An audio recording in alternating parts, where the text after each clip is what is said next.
Une fille mange les bonbons d'un inconnu. Lorsqu'elle s'est lavé le visage, elle a senti de muscles se développer dans sa mâchoire. Elle a senti que quelque chose n'allait pas et s'est regardée dans le miroir. Sa bouche a alors commencé à se déformer. Elle a poussé un cri de terreur. Puis elle a instinctivement donné un coup de bec sur la table. Ses pieds se sont transformés en griffes. Lorsqu'elle est sortie de la maison, elle était un énorme coq. Et c'est tout le travail de ces nobles femmes. Mais quand elles ont enlevé leurs gants, elles avaient toutes 3 doigts. Puis elles ont enlevé leurs chaussures. Elles n'avaient pas d'orteils. Puis elles ont enlevé leurs perruques. Et elles étaient toutes chauves. La femme sur scène a également enlevé son déguisement. La différence, c'est qu'elle a un orteil. C'est donc elle qui dirige le groupe. Il s'avère que ce sont toutes des sorcières et qu'elles détestent les enfants. Elles ont juré d'éliminer tous les enfants du monde. Certaines personnes sur scène ont remis cela en question. Mais c'est ce qu'il en est. Et Lily, qui se cachait hors de la scène, l'a vu. Elle a alors sorti une bouteille de potion et a dit à tout le monde: si vous l'avez. Elle a dit à tout le monde que s'il l'avait, il pourrait transformer tous les enfants en rats. Un tonnerre d'applaudissements s'abattit sur la scène. Soudain, elle se rend compte que quelque chose ne va pas. Elle renifle avec son petit nez. Elle l'a levé et n'a rien trouvé. Il s'avère que Lily a profité de la situation pour se cacher dans les conduits d'aération.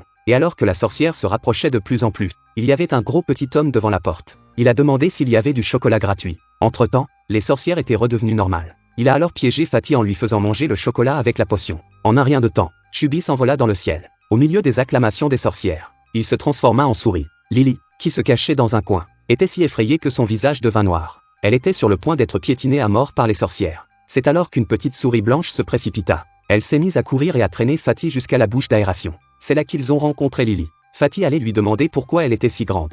Les sorcières l'ont trouvée ici. Elle a griffé Lily et l'a fait sortir de la pièce. C'est une sorcière très méchante. Elle a sorti un flacon de potion violette. Elle l'a versé dans l'oreille de Lily en souriant. Les yeux de Lily sont devenus blancs et elle est partie en fumée. Puis elle se catapulta dans les airs. Elle s'est transformée en souris. Et ces sorcières n'ont pas l'air de regretter les souris. Elles en ont attrapé une et l'ont mangée. Dans un moment de crise, la souris s'est approchée et a pris une bouchée. La sorcière a brandi son marteau avec colère. Mais elle a frappé sa propre patte. Les souris en ont profité pour s'introduire dans la bouche d'aération. Je ne savais pas que la sorcière était si bizarre. Ses griffes de 66 mètres de long se sont frayées un chemin dans le tuyau. Heureusement, elles sont tombées dans le tuyau. Et les griffes de la sorcière se sont prises dans les pales du ventilateur. En voyant sa nouvelle manucure s'abîmer comme ça, la sorcière a pleuré à chaudes larmes. 3 souris ont réussi à s'échapper. Il s'avère que les souris sont aussi des enfants. À ce moment-là, Lily a suggéré que sa grand-mère était pharmacienne. Elle pourrait peut-être les aider à se rétablir. Ils se sont donc rendus chez elle et ont sonné à la porte. Mais la nounou était choquée quand elle est sortie. Il pensait que les femmes avaient peur des rats. Il n'avait pas réalisé qu'elle était si courageuse. Elle s'est transformée en Kung Fu Panda.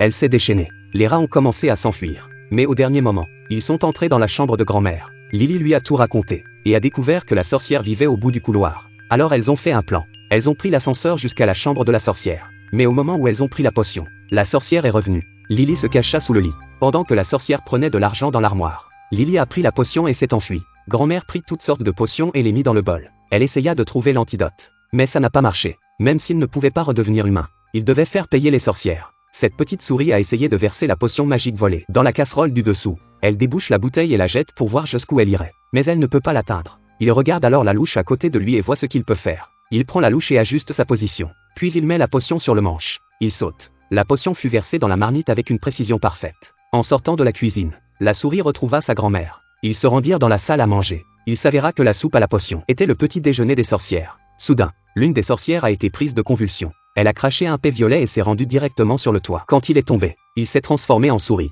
Il s'est avéré que la souris avait versé de la morora dans la marmite. C'était censé être la façon dont les sorcières traitaient les enfants. Elles n'ont pas réalisé qu'elles allaient avoir ce qu'elles méritaient. Ensuite, de plus en plus de sorcières ont pris l'air. Elles se sont transformées en souris. Le restaurant entier était en proie au chaos. Grand-mère en a profité pour quitter le restaurant avec 3 souris. Elles se rendirent dans la chambre de la sorcière. Elles allaient détruire la potion nocive. Mais elles font tomber une bouteille. Les 3 souris se précipitent pour la ramasser. Juste à temps pour voir revenir la sorcière. Elle était la seule à ne pas avoir bu la soupe. Elle s'apprêtait à attaquer Mamie avec ses griffes. La souris blanche et la grosse souris poussent le piège jusqu'au pied de la sorcière. Ah, Lily, avec l'aide de la souricière, avec la potion sur le sol, et la jeter directement dans la bouche de la sorcière. Et la sorcière se transforma en un vilain rat. Elles furent tenues prisonnières dans une bouteille par sa grand-mère, et mangées par son propre chat. Cette histoire nous dit, ne mange pas les bonbons des étrangers, ou tu deviendras toi aussi une souris.